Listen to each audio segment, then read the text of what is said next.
Hi, everybody. Welcome to the Jimmy Dore Show. We have a special guest today. He began his career as an EMT at the age of 18. Later, he became a journalist exposing political corruption, and he's currently serving as the mayor of Middletown, Connecticut. And his next step is running for governor of the state, and he's here to tell us why. Please welcome Progressive Dan Drew. Hey, Dan, how are you? I'm well, Jimmy. Thanks for having me. Hey, well, thanks for coming on. Now, listen, when I introduce someone as a progressive, I always have my litany of things I ask them.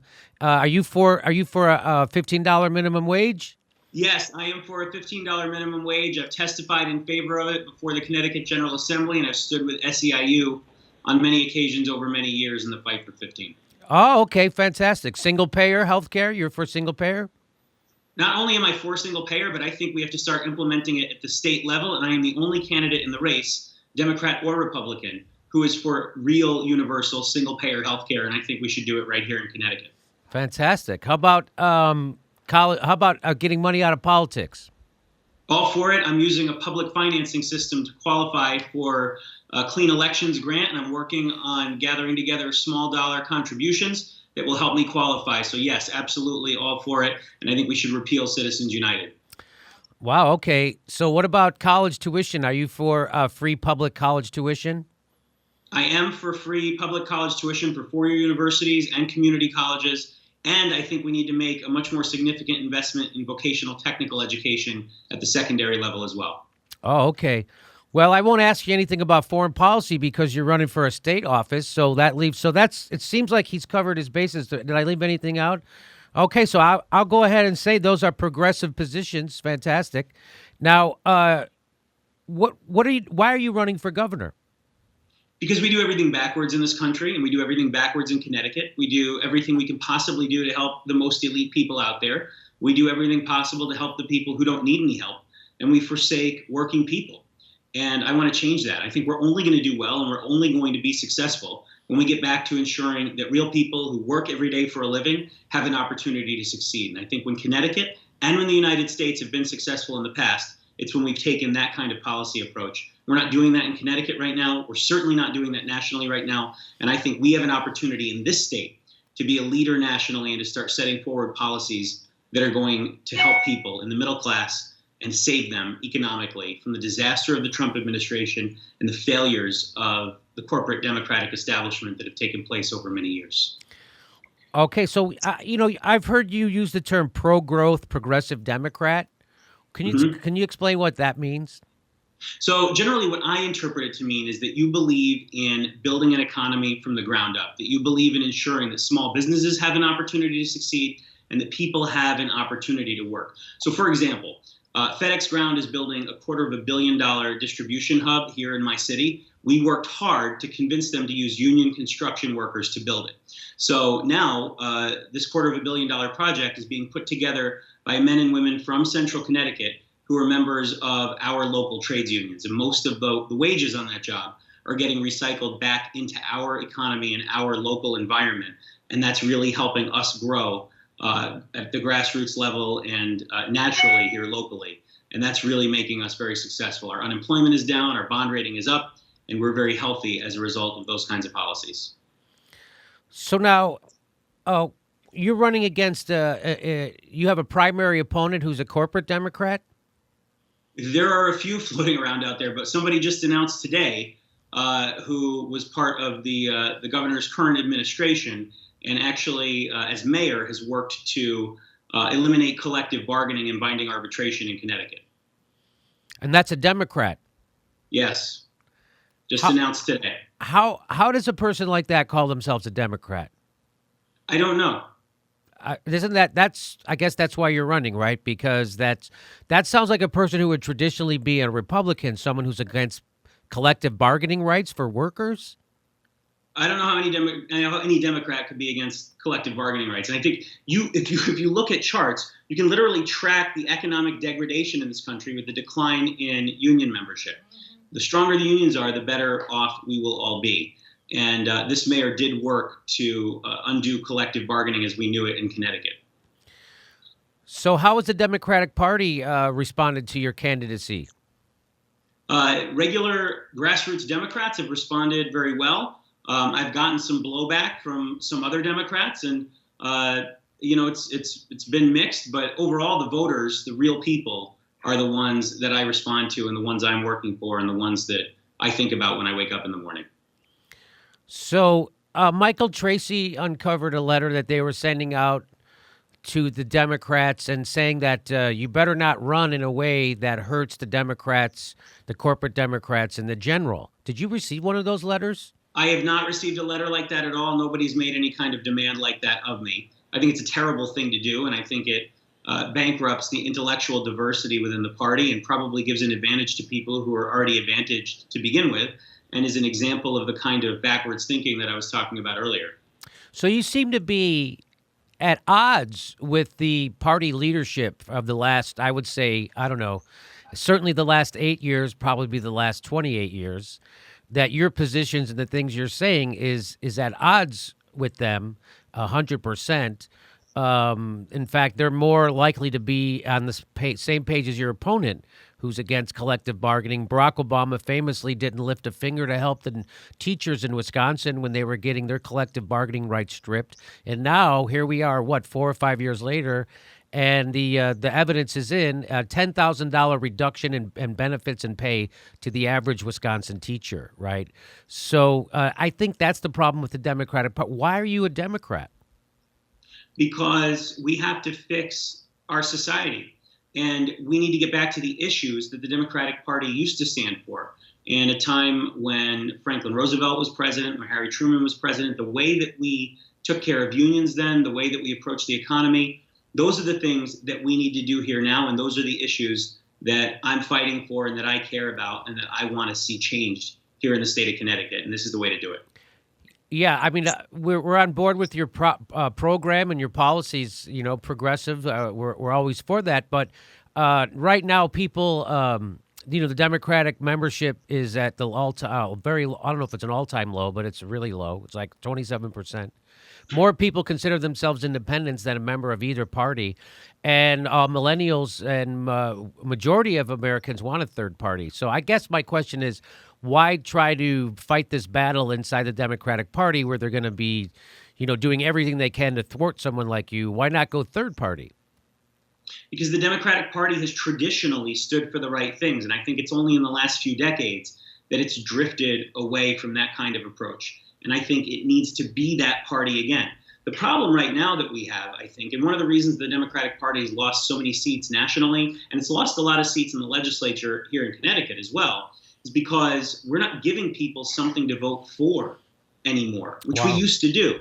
If we're only giving people a lighter version of what the Republicans are offering because we think it's going to placate the media and the critics that we have on the right, then we're not motivating anybody. We're not giving anybody a reason to get up in the morning on election day or primary day and go to the polls and select someone who's really going to fight for their interests. And that's what we have to get back to doing if we're going to be successful. And I think that's what the Democratic Party used to stand for, and that's what I want to see it stand for again.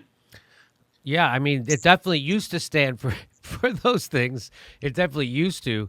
Unfortunately, the Democratic, that's again, I was going to get back to foreign policy because it's become two parties that are pro-war.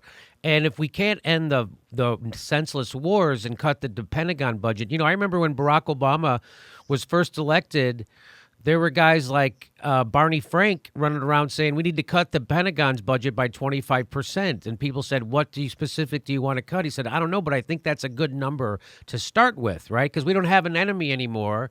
Russia, who's everybody's hair is on fire about Russia, they spend $65 billion a year on their military. So they're a paper tiger. There's no real threat from Russia or anybody else. Yet we just decided to spend $80 billion more a year on our military, bringing it up to $700 billion a year, which I'm going to guess is about $600 billion more than we need to spend.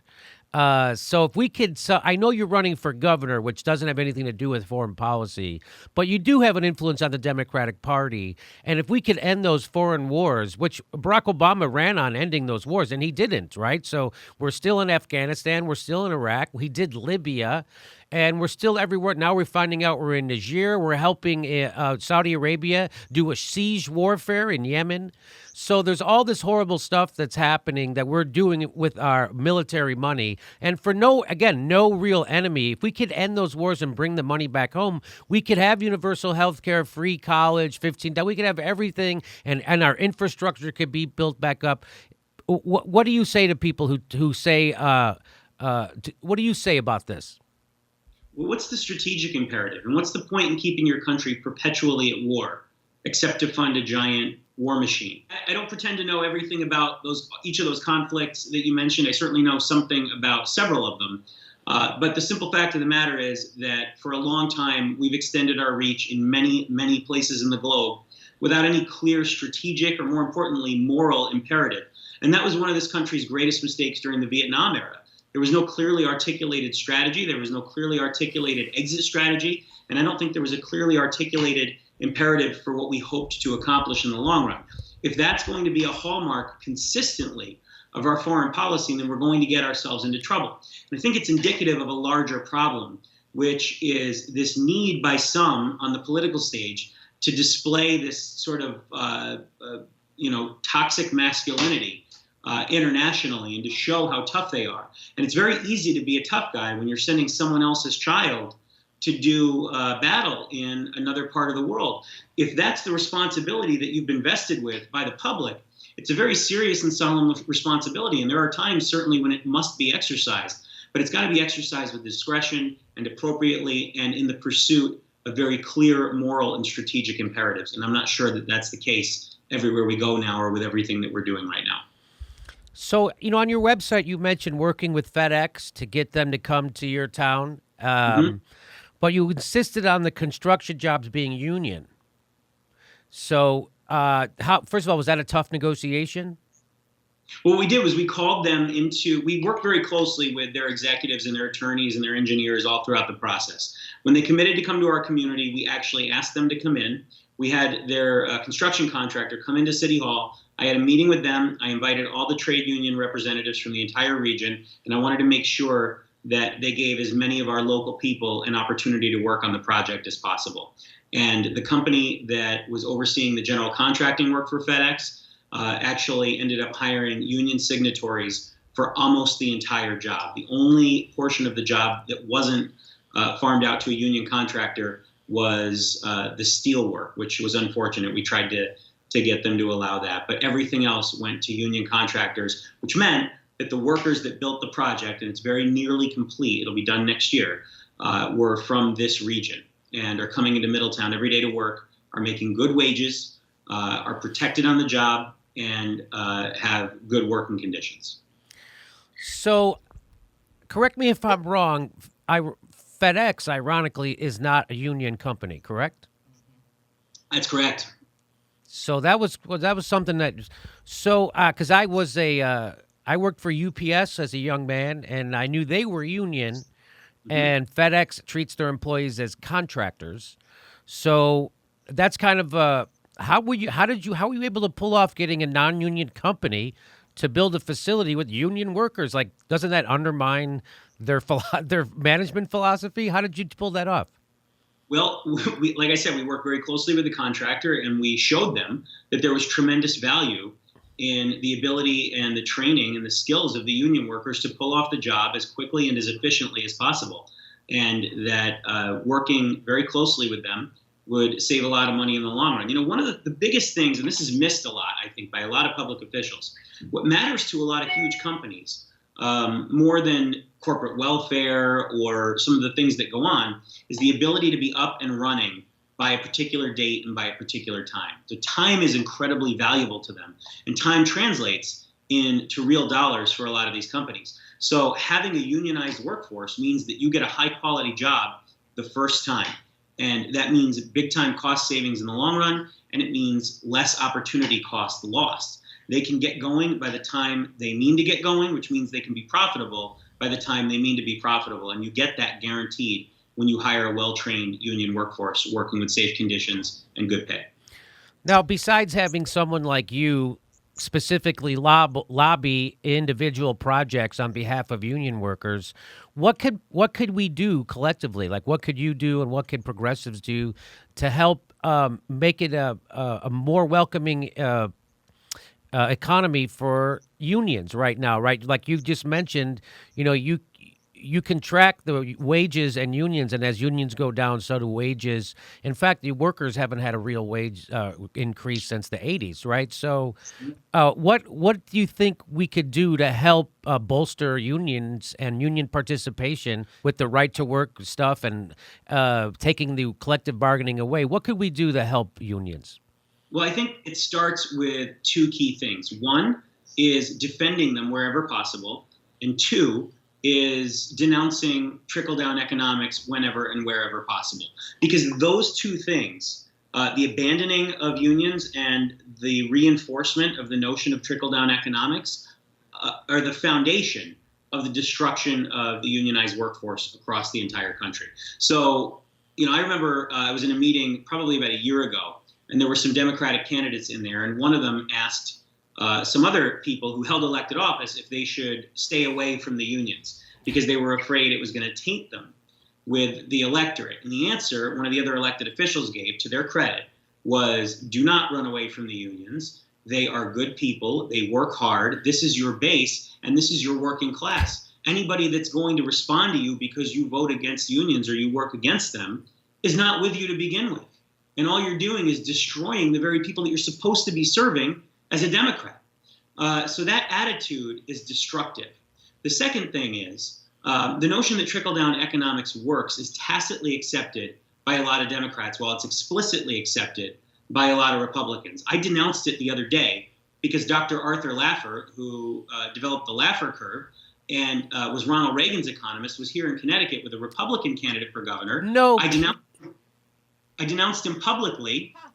He challenged me to a debate on a radio show on Tuesday morning. The host tweeted at me that I'd been challenged to a debate and wanted to know if I would come on the radio to do it. I said yes, that I'd be willing to come on either Wednesday morning or Thursday morning, and that all they needed to do was schedule it with Dr. Laffer. Dr. Laffer still has not scheduled it with me. And this morning I received a FedEx copy of his latest book, and the handwritten note inside the dust jacket was, Dan, you can't balance a budget on the backs of the unemployed, Arthur Laffer.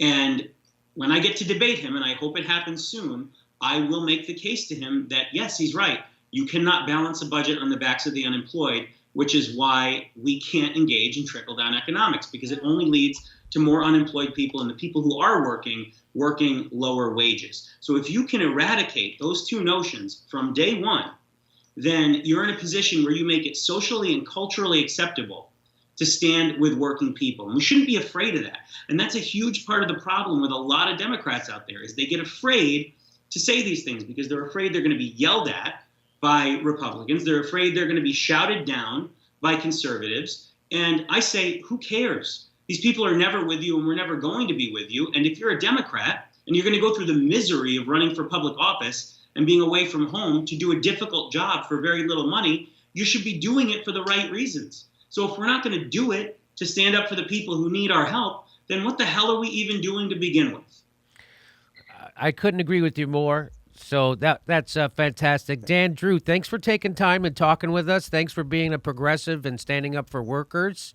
It's much needed in this day and age. And, when I tell people that 50% of all wage earners in the United States earn $30,000 or less, and that 63% of Americans can't afford a $1,000 emergency, people think I'm lying. They do. When I tell them that half the country is either poor or low income, they think I'm lying. And I tell them, go look it up. It's the richest country the face of the earth has ever produced, and half the country is poor or low income. 63% of people can't afford a $1,000 emergency, and 50% of all wage earners earn $30,000 or less in the United States. So I call that a failed system. So do you have any ideas on how to fix our failed system? We have to we have to make the wealthy pay their fair share. In the state of Connecticut, the top marginal income tax rate is lower than the income tax rate in New York and New Jersey. And there's a total lack of willingness to change that. And I am the only candidate in the entire field, Democrat or Republican, who has openly advocated for taxing the wealthy at a higher rate. It's really important that we fix the imbalances in the system. There's a great report by the Roosevelt Institute. It was written by the brilliant Columbia economist Joseph Stiglitz, who won the Nobel Prize, and it's called Rewriting the Rules. And it's all about how, for the last 40 years, this country has been mired in a set of rules changes and statutory changes that have significantly shifted the balance of power away from working people and towards the wealthy. Now, I saw a headline today. I didn't get to read the article. Basically made the point that more wealth today was concentrated in the hands of a very small number of people than ever before. And when that power is acquired by a small number of people, then they're able to compound that power more and more and more. And of course, when I say power, I mean that power is translating financially through the electoral system, through Congress, through the state houses. The Koch brothers are here in Connecticut now. They're pumping serious money into legislative races. Connecticut's at the point where we have a public financing system and we have an opportunity to elect a progressive to lead the state of Connecticut using that public financing system. And if we fail, and we lose the governor's race and we lose the General Assembly, which right now is very nearly tied in the House and it is actually tied in the Senate, then if Connecticut goes red, then we're in a position where we immediately lose collective bargaining and Connecticut becomes a so-called right-to-work state, even though I hate that term and I avoid using it. We lose public financing. We don't ever see again a raise in the minimum wage, which by the way, should also be indexed so that we don't have to come back and keep having this fight every couple of years. And we lose the ability to care for our people because the Republican budget that the General Assembly put forward this year mirrored the worst things that were coming out of Congress in Washington. And that's the trend across the country. And if we're not willing to stand up and speak against this kind of treachery and this kind of immorality in policymaking, then we're going to be relegated to a position worse than the serfs or where the poor were at the end of the Gilded Age. So that's not who we are. So my question is, the Republicans could not be less popular nationally. Donald Trump, the most unpopular president ever. Why? And if they're pushing these horrible policies in Connecticut, why is it such a neck and neck race in the House and in your state legislature? Why can't? Is it because the Democrats have absolutely no message like they have nationally? Do they have no message on the local level in Connecticut also? If you're a voter and you look at the Republican Party and your stomach turns over, and then you look at some Democratic candidates and they are maybe 60% of what you're seeing with the Republican, what are you motivated to vote for? And there are only so many elections that can go by in a row where you say, I'm going to go out and vote for the guy who's not quite as bad as the other guy. I know. I was talking to somebody in labor the other day, and they said they don't think they can go through another election where they tell their members that they need to go out and vote for a particular Democrat because that person's not going to be as bad as the Republican candidate. And if you have a mayor of another city running as a Democrat who worked to eliminate binding arbitration for municipal collective bargaining agreements, how are you going to get anybody in organized labor to stand up and say, sure, I want to go out and work hard for that? There are only so many times that you can go for the fluoride at the dentist's office because it's not quite as bad as the other stuff without any taste.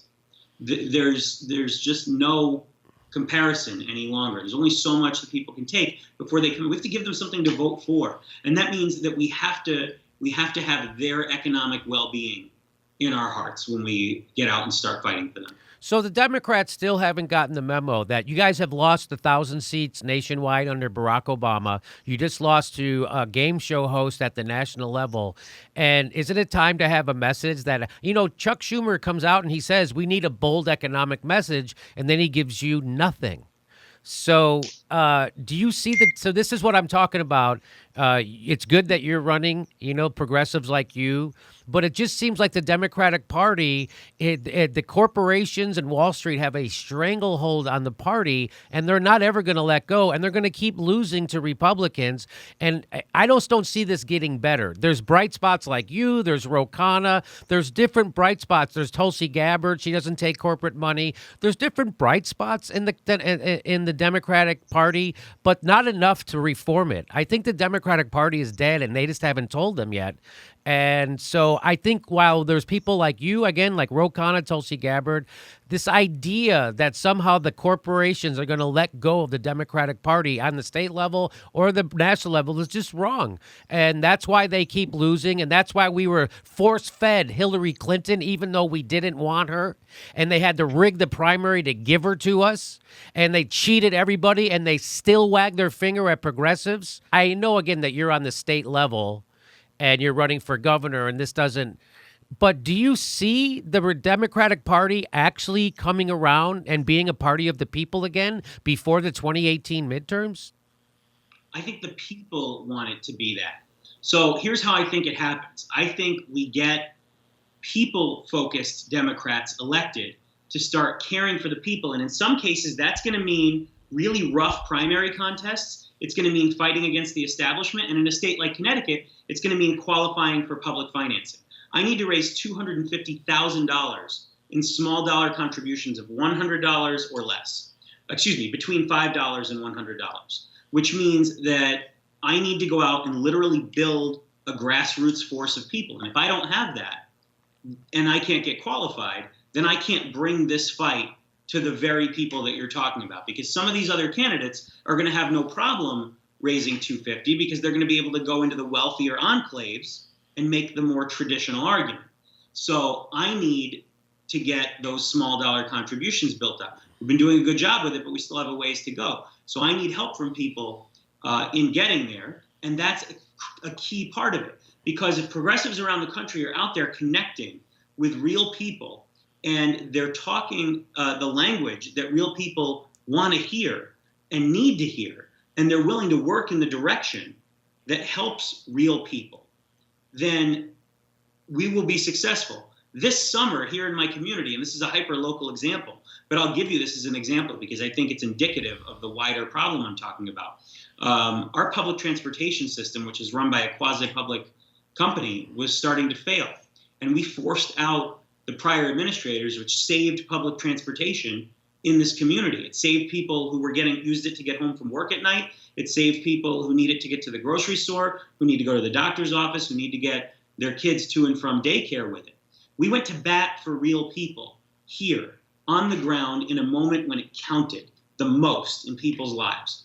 Not in a way that was hugely headline worthy, not in a way that's ever going to make CNN or Drudge or any other media outlet out there, but in a way that mattered to people. And for those people, it made all the difference in the world. That's what we have to start doing on a larger scale when it comes to policies like healthcare, the minimum wage, having a more equitable and progressive income tax system, not giving huge carve-outs to super wealthy people so they can get away with not having to pay their taxes.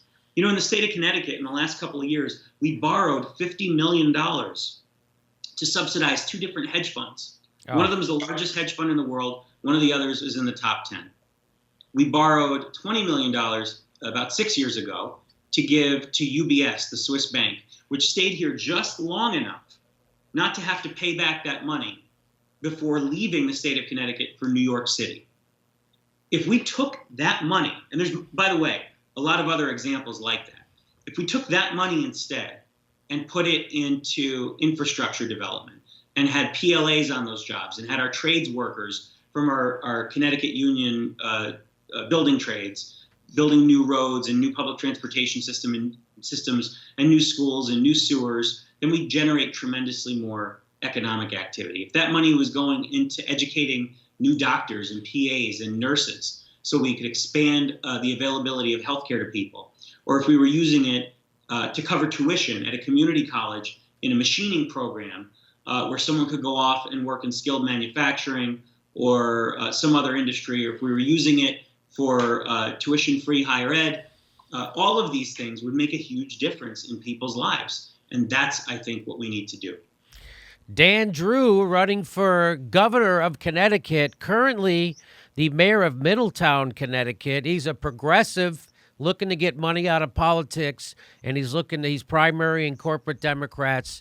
So everybody go to his, do you have a website, Dan? What's your website? www.dandrew.com, DANDREW.com. Okay. Dan, thanks for coming on. Thanks for fighting the good fight. Good luck in the primary, and I hope you come back on and let us know how it went. I'd love to. Thanks for having me, Jimmy. I'll see you soon.